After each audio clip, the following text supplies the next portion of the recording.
Salut la famille olympienne, bienvenue sur votre chaîne Pat de Mars. Toujours présent pour les rumeurs, les infos, les transferts, le calendrier. Donc on va parler un peu de tout ça aujourd'hui avec ma petite vidéo que je vais vous faire maintenant. Donc déjà il y a une arrivée sûre, c'est Geoffrey Kondogbia qui devra arriver logiquement avant la fin de la semaine. Donc c'est un joueur de l'Atlético Madrid que Marcelino connaissait ou connaît très bien. Donc il va retrouver la Ligue 1 et il va s'engager avec l'Olympique de Marseille avant la fin de la semaine. Donc ça sera le premier transfert de l'OM de cet été. Après celui bien sûr de l'entraîneur Marcelino qui est désormais bien ficelé. Après, quand il va passer à visite médicale, le Geoffrey Kondogbia va s'engager avec l'OM jusqu'en janvier 2027. C'est un joueur qui a 30 ans. C'est un milieu de terrain qui a été formé à Lens et qui va donc retrouver le championnat de la Ligue 1. Donc, il n'a pu fréquenter depuis 2015 et son départ de Monaco pour l'Inter. Donc l'OM et l'Atlético Madrid ils se sont mis d'accord ces derniers jours sur une indemnité de transfert autour de 8 millions d'euros. Et le joueur actuellement en vacances en France est attendu en Provence pour passer ses examens médicaux et signer son contrat d'ici peu. Donc dès les premiers contacts avec le club marseillais, qui remonte désormais à plusieurs mois déjà, Kondogbia était déterminé à rejoindre l'Olympique de Marseille et son envie a été renforcée par la venue de Marcelino, qu'il a côtoyé pendant une saison à Valence en 2018-2019. Pour lui, ce ne fut pas l'année la plus simple de sa carrière sur le plan physique, vu qu'il a eu des blessures à la cuisse, ce qui l'avait perturbé son hiver puis son printemps. Mais son profil correspond parfaitement au milieu à deux récupérateurs dans le 4-4-2 de l'entraîneur espagnol. Le joueur sera donc présent à la reprise de l'entraînement, prévu lundi prochain, le 3 juillet. Après un match amical dans la première quinzaine de juillet, les Marseillais s'envoleront en Allemagne, du côté de Münster, pour un stage d'une dizaine de jours. Ensuite, il y a des rumeurs qui arrivent. D'après Marcelino, après Kondogbia, Marcelino rêve d'un chouchou que les Qataris veulent ou voulaient avoir. Donc on sait très bien que Marcelino il tient bientôt pratiquement sa première recrue. Si satisfait de la visite médicale, comme toujours. Donc le Kondogbia, comme je l'ai dit, va s'engager avec l'Olympique de Marseille. Et voilà quoi. Donc, mais par ailleurs, il y a un média, Fichaes, qui affirme que Marcelino rêve d'associer Kondogbia à un certain Sergei Milinkovic-Savic de la Lazio de Rome. C'est un vieux rêve des dirigeants des Qataris, notamment sous la mandature de Leonardo.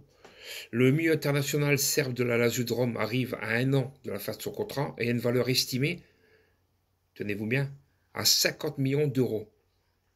Donc les deux joueurs représenteraient une mise économique importante pour le club français, mais Marcelino a confiance dans leur impact positif sur le rendement de l'équipe. C'est ce qui assure le média espagnol. L'arrivée de ces deux joueurs supposerait un pari ambitieux du côté de l'Olympique de Marseille, mais aussi une déclaration d'intention de Marcelino, car il est décidé à mener le club au plus haut et ne lésinera pas sur de telles recrues pour construire un effectif compétitif. Donc en plus de lui, il y a encore des autres joueurs qui devraient, des rumeurs qui arrivent encore.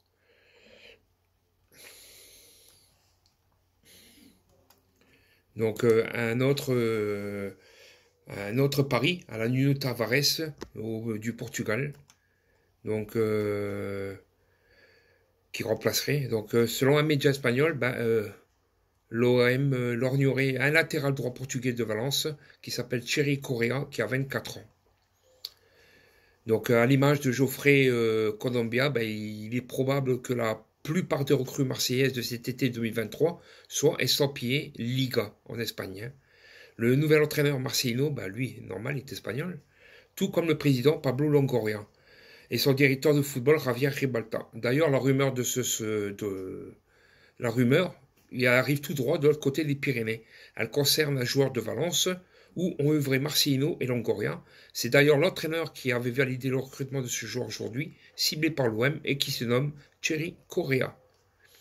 Sur le latéral droit portugais de 24 ans, il a été formé au Sporting, je ne sais pas si c'est Portugal ou Lisbonne, et recruté par le club tché en 2019.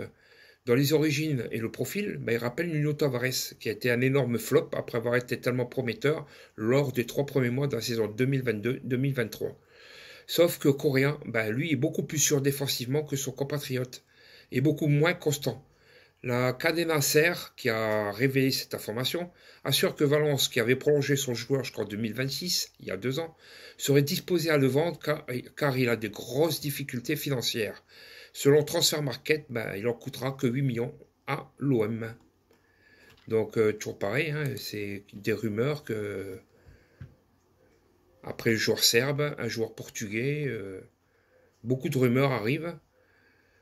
Pareil, des transferts. Au niveau transfert, toujours pareil. Même si l'arrivée de Marcelino à l'OM pouvait offrir une place titulaire à Matteo Guendouzi, lui pourrait être transféré dans les jours prochains en Angleterre. Rice, donc pendant toute la deuxième partie de saison de l'OM, l'avenir de Matteo n'a fait aucun doute. Il a été mis au bord par Igor Tudor. Le mieux de terrain allait partir des clubs anglais et s'intéressant à lui. Pablo Longoria, lui, espère une grosse indemnité, histoire de financer son intersaison. Comme l'entraîneur croate est parti, Matteo a cru peut-être qu'il allait rester, mais apparemment la direction veut vraiment le vendre. Donc voilà, encore des joueurs de ça. Et on vient d'apprendre aujourd'hui le calendrier de l'OM. Donc le premier match au Vélodrome, ce sera le 8 et le 9 août contre Reims. Ensuite, le 8 et 9 août, c'est le 3e tour préliminaire aller de la Ligue des Champions. Le 12 et 13 août, c'est la réception de Reims.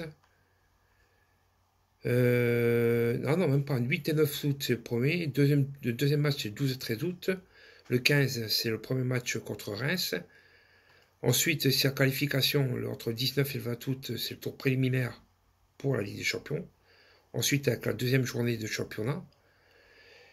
Le 26 et 27 août, c'est le match aller de la Ligue des Champions. Et voilà quoi, tout ça. Et apparemment, au mois d'août, il y a 7 matchs pour l'OM de prévu. Donc, c'est assez costaud quoi. Donc voilà la famille. Je vous donne un petit avant-goût de ce qui pourra arriver, ce qui va arriver, et du calendrier de l'OM. Si la petite vidéo vous a plu, n'oubliez pas de mettre le petit pouce qui va bien, de vous abonner toujours à la chaîne Pat de Mars, et d'activer la cloche pour ceux qui ne l'ont pas fait, pour suivre mes prochaines vidéos. Allez, la famille, bon qu'il arrive, toujours, Forza OM.